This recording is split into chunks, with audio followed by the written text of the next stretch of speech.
bikin sate buah. Oh gitu. Terus nanti anak yang berikutnya lagi, saya pernah makan pisang keju, begini loh buatnya. Terus pernah kita buat papeda, tapi masih mereka hanya mengamati dulu. Jadi hanya kalau yang membuat saya, cuma kan memang ini bahan-bahannya ini. Nanti kalau kan itu harus diaduk. Nah kalau papedanya sudah maunya biar berhasil kan harus cepat diaduk. Nah kalau sudah jadi itu baru saya suruh coba, mereka coba masing-masing. Jadi akhirnya dari situ muncul, Bu Guru ini papeda terbuat dari air panas juga. Iya. Sainsnya keluar, teknologi sederhana yang digunakan di situ semua ditanya. Oh, untuk jadi papeda itu bahannya ini saya bilang. Terus pakai air panas nggak dimasak? Enggak. Ada beberapa bertanya, kok nggak dimasak, nggak pakai kompor kok bisa langsung jadi? Analisisnya. Habis itu pohon sagunya yang kayak gimana ya Bu? Saya tuh bingung, di sekitar kita nggak ada pohon sagu. Kan saya bilang ini terbuat dari pohon sagu, diambil sarinya, jadilah pohon sagu, kita bikin papeda. Saya belum pernah lihat pohon sagu. Saya gambar pohon sagu itu tinggi, terus daunnya kayak mirip daun kelapa, begitu. Ya besoknya, Bu Guru pokoknya saya belum tahu, saya belum lihat, pokoknya saya ingin lihat. Akhirnya besok saya berusaha cari gambar yang mirip dengan, maunya cari langsung di Google gambar pohon sagu. Jadi besok untuk menjawab pertanyaannya dia, besok baru dibawa, ini loh pohon sagu kayak gini, beberapa macam pohon sagu. Akhirnya saya gambar. Tapi kan ada anak belum puas kalau belum melihat langsung. Jadi ini gambarnya, jadi dia cuma lihat gambar. Oh banyak kayak begini. Untung kita itu punya ada pohon pelang di depan situ, jadi agak mirip-mirip dong. Jadi kurang lebih seperti kayak gini sudah sama tidak dengan di gambar. Cuma kalau itu nggak tinggi ya Bu Guru pohonnya, nanya lagi. Jadi terus ada yang tanya kalau pohonnya itu tingginya seberapa ya? Ada yang tanya begitu kan? Terus saya jawabnya gimana ya? Kalau kita kan belajarnya ada mengukur juga. Ini mengukurnya ada pakai jengkal, pakai hasta anak, juga ada pakai meteran. Bilang tingginya ya macam-macam tuh, tinggal kita ngukur berapa tinggi, mau ngukurnya pakai apa. Ada yang bilang pakai jengkal, ada yang bilang pakai ranting kayu diukur gini. Tapi ada ide ya mereka ada ide. Jadi memang maksudnya kalau model pembelajaran ini lebih mengekspor mereka punya potensi lebih keluar. Jadi semuanya apa di luar dugaan kita, jadi semua terstimulus secara holistik, jadi kognitif. Jadi kan pembelajaran kalau kita itu setiap hari itu, tapi pembelajarannya model yang seperti itu sudah diterapkan di semua teman-teman di sini atau baru ini misalnya di sekolah kita baru di kelasnya saya saja. Makanya itu saya pinginnya semua nanti itu yang mau mengimbaskan semua begitu. Bagus itu rencana yang pertama kayaknya tadi. Jadi kalau yang cerita tentang anak yang disabel, yang difabel tadi itu nggak masuk di dalam itu, ibu nggak kasih masuk dalam rencana itu perubahan. Misalnya mungkin ada mungkin metode yang ibu sudah pernah lakukan meskipun hal yang sederhana gitu, tapi bisa berhasil, itu mungkin juga bisa diambil. Tidak setiap tahun kita ada kasus seperti itu, tapi seandainya ada kita punya peserta didik yang seperti itu, tentunya memang dia butuh penanganan khusus.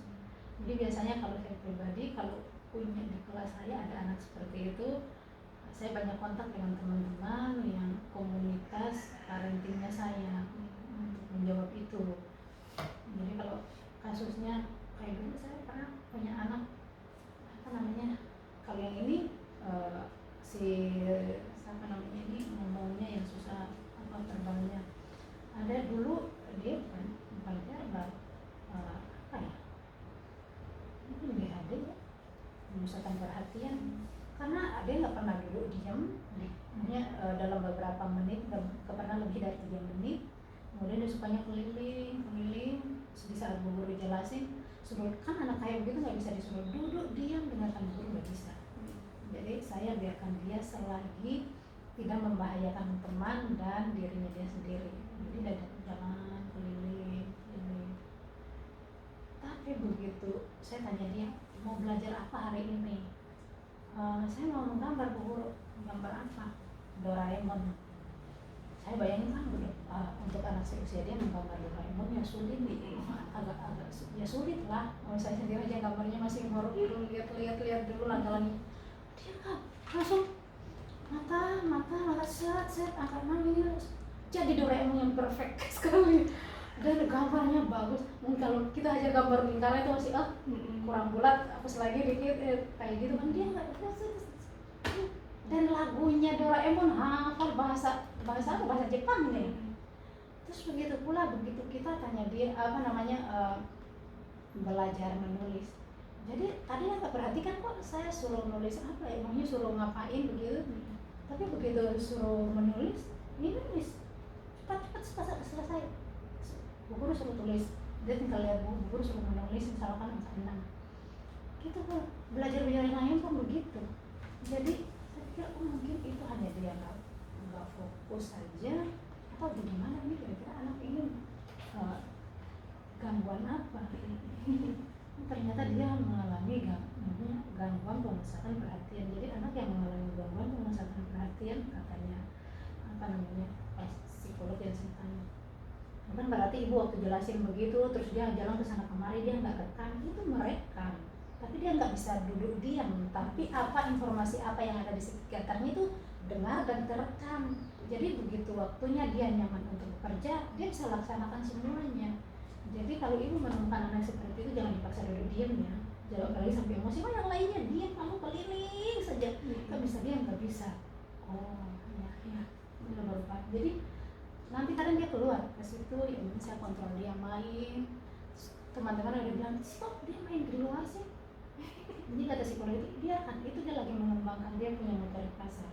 Jadi misalkan dia keluar begitu terus bergelantungkan, nanti kalau dia tidak merasa cukup nanti dia akan balik.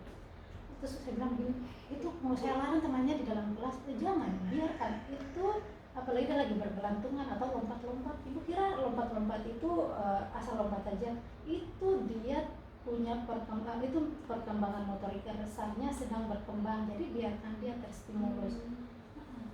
Ini kayak ada ngoceh, Bu Guru lagi jelasin, ngomong tuh dia, ngomong nanya, terus saya bilang, maaf nak, nanti kalau Bu Guru selesai jelasin, baru ini yang ngomong ya, mungkin dia diam. Mungkin saya jelasin agak lama, kok lama sekali Bu Guru, saya mau tanya sebentar. Iya, jadi kalau dia lagi ingin bertanya-tanya terus, oke, sudah cukup. Jadi tapi kalau kayak jawaban saya mungkin menurut dia tidak terpenuhi begitu, nanti kalau istirahat lagi dah itu lagi, dan nyambung lagi, tanya lagi yang tadi, Bu Guru lanjut lagi, aduh lagi nanti kalau terus bisa nggak besok lagi, kan waktu sekarang istirahat main dulu sama teman. Itu dia ingat loh, itu kayaknya janji saya ke dia jadinya, jadi besok nanti ditagih lagi. Saya beberapa tahun menemukan ada beberapa anak yang maunya penanganannya beda dengan teman-teman yang lainnya. Jadi saya nggak bisa menangani dia, saya menyamakan dia dengan teman-teman yang lain. Jadi dia itu penanganannya sendiri lebih ekstra. Makanya itu nggak bisa dijadikan sebagai termasuk rencana di dalam sini, karena masing-masing anak itu nanti kasusnya beda, penanganannya juga beda. Penanganannya beda, terus satu kelas itu kan banyak, mereka banyak, jadi kalau hanya dia sendiri memang dia harus ini. Makanya saya bingung kalau masukkan di program kayak ada anak yang kayak begitu.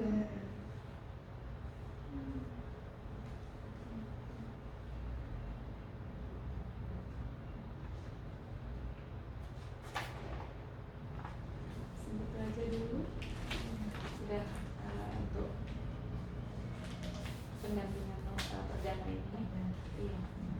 Jadi baru sebatas untuk memastikan tentang tujuan ibu, rencana perubahan, kemudian ingin mengetahui hambatan-hambatan atau tantangan nanti yang ibu rasa akan ibu hadapi gitu, kemudian dukungan-dukungan mendukung tadi sudah dikatakannya. Langkah-langkah tadi Ibu sudah jelaskan semua. Oke Ibu, terima kasih banyak hari ini. Semoga sukses rencana-rencananya.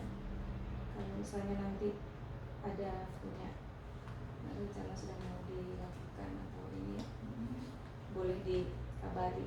Kalau saya ada waktu saya bisa hadir. Insya Allah. Saya bisa hadir. Tapi kalau Ibu merasa